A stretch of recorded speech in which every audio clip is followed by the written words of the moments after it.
The blazing sun overhead marked the midday of the 9th day of Muharram. Imam Hussein, his family, his small group of loyal companions were hard-pressed by the large army of apostasy and the enemies of God. And as time went by, the enemies tightened the siege ring.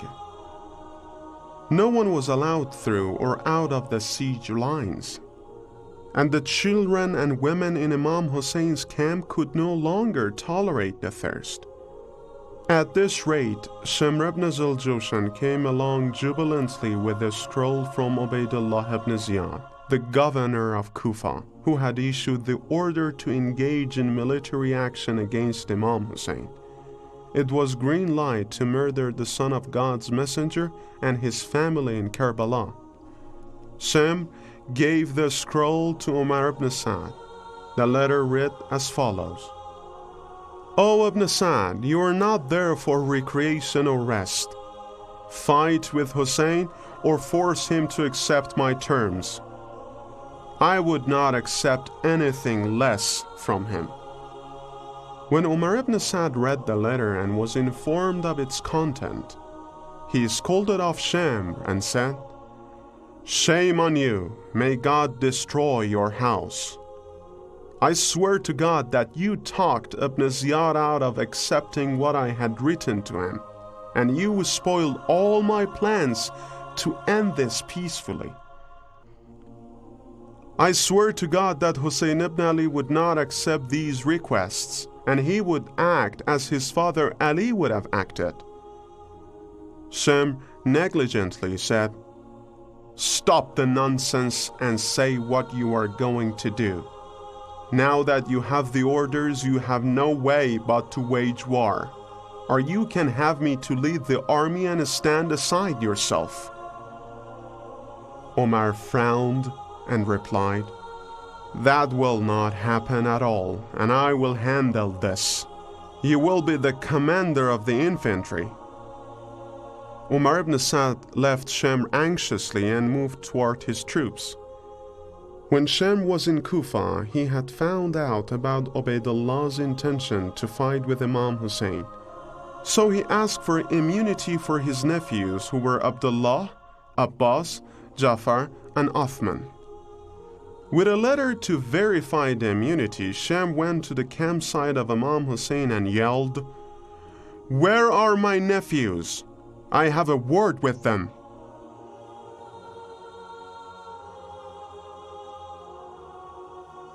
When Imam Hussein heard these words, he stated, Shamr is a corrupt man. Then Imam looked at his brother Abbas and said, Answer him. Abbas told Shamr, What do you have to say? Shamr replied, O my nephews, I have brought you a letter of immunity from our commander. Do not get yourself killed for Hussein. Leave Hussein and bend knees before the Caliph Yazid. Abbas angrily said, May God curse you, your Caliph, and your letter of immunity. How could you expect us to leave our brother and master Hussein, the son of Prophet, and accept the reign of your illegitimate Caliph and ruler? You give us the immunity while the son of the God's messenger is not immune. After hearing these pounding words of Abbas, frustrated and furious, Shamr returned back to his camps. Umar ibn Sa'd, with the permission to wage war against Imam Hussein, disciplined his army ranks and announced in a loud voice, Soldiers of God, mount your horses. I will promise that the God's heavens is yours. And then it was only hustle and bustle of thousands of soldiers who were making ready to move forward to the campsite of Imam Hussein.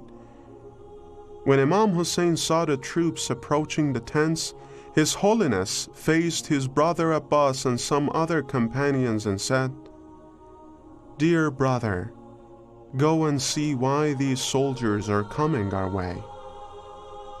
Abbas, Habib ibn Mazahir, Zuhair ibn Qayn, and 18 other warriors moved toward the enemy troops and asked for the reason why they were coming their way.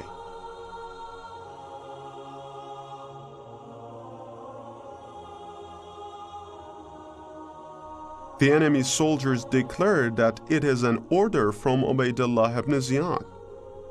"Surrender to the terms of Ubaydullah or prepare for war," they said. Abbas replied, "Remain here until I take orders from Imam Hussein." Abbas returned to his brother Imam Hussein while other companions stayed there and tried to talk the enemies out of fighting. Abbas told Imam Hussein about the real intentions of the army, and then Imam said, "Oh brother, tell them to give us the night and postpone the battle for tomorrow. Verily, God knows I truly love worshiping, praying, and asking for forgiveness. Let me do my worshiping and praying rituals for another night." Abbas moved toward enemy troops and conveyed Imam Hussein's message. Umar ibn Sa'd, after hearing Imam Hussein's message, said, "We will give you only one night. By the next morning, if you obey the orders of Ibn Ziyad, I will send you to Kufa, and if you resist, I will end this story with blades and blood."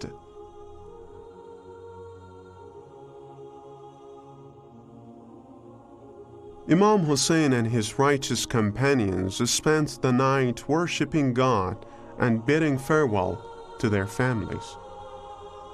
Imam Hussein told his companions everything and promised them the glad tidings of martyrdoms, and they were wholeheartedly embraced this news. The whole universe knew that tomorrow something inauspicious yet huge is going to happen. So the entire universe gazed upon the small army of goodness getting ready for the historic and the bloody battle of the day to come.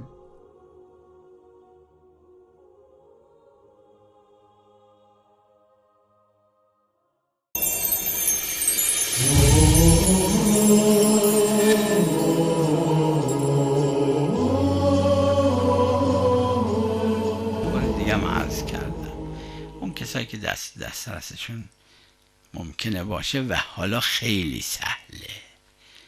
روزنامه های تهران زمان پهلوی اول، این 5 سال اخیر پهلوی از سال 1315 تا 20 شمسی، اینا رو بگیرید ببینید چه کار کرد پهلوی با عزاداری امام رضا. بعدش چی شد؟ یکی از علما در اون زمان گفتن مردم نکنید، میگیرن حبستون میکنن، شکنجتون میدن، میکشنتون. یه مورد پیدا کنید یه عالم گفته باشه نه، اینا مراجع تقلید بودن، تقریر میکردن تحمل شکنجه ها را، تحمل مصیبت ها را. برای چی؟ ببینید، بخونید، نوشتن زمان پهلوی اول روزه که میخواستن، تکیه ها، حسینیه ها، مساجد، یک دونه روزه توش نبود. خلاص انقدر پهلوی کشت و شکنجه کرد از علما، از زهاد، از صلحا، مرد، زن، بچه، بزرگ، واعظ، مدرس.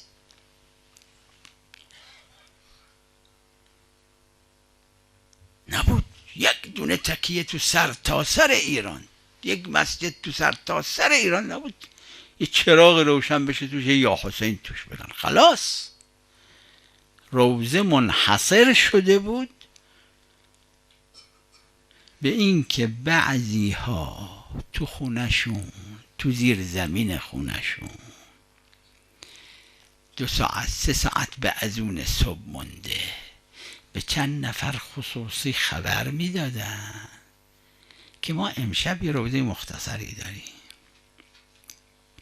که قبل اذون صبح همه رفته بودن بیرون، تموم شده بود. همینم میگرفت، همینم جاسوس میگذاشت پهلوی. قرآن گفته ولا تجسسو، اما برای شعائر حسینی تجسسو که متاسفانه حالا هم هست خیلی جاها. جاسوس میگذاشت ببینه نیمه شب تو کدوم خونه هست عزاداری. میرفتن حمله میکردن، میگرفتن، میبردن، حبس میکردن.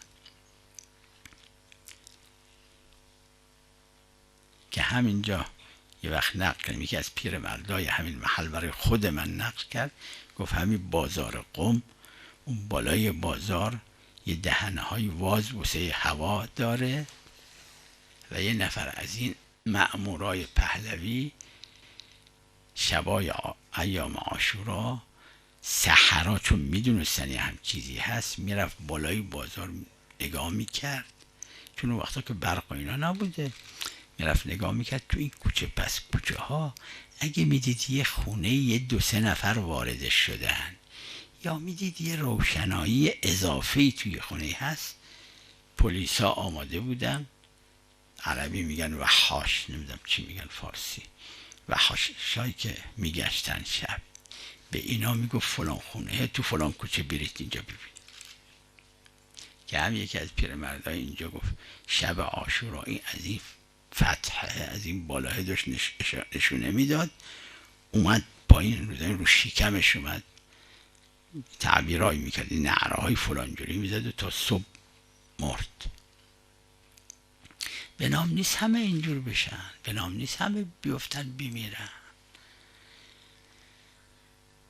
در واقع حره اون همه آدم کشتن، اون قاتلین همون وقت نمردن، واکشون نشد. مگه شمر همون وقت مرد، همون وقت دستش خشک شد.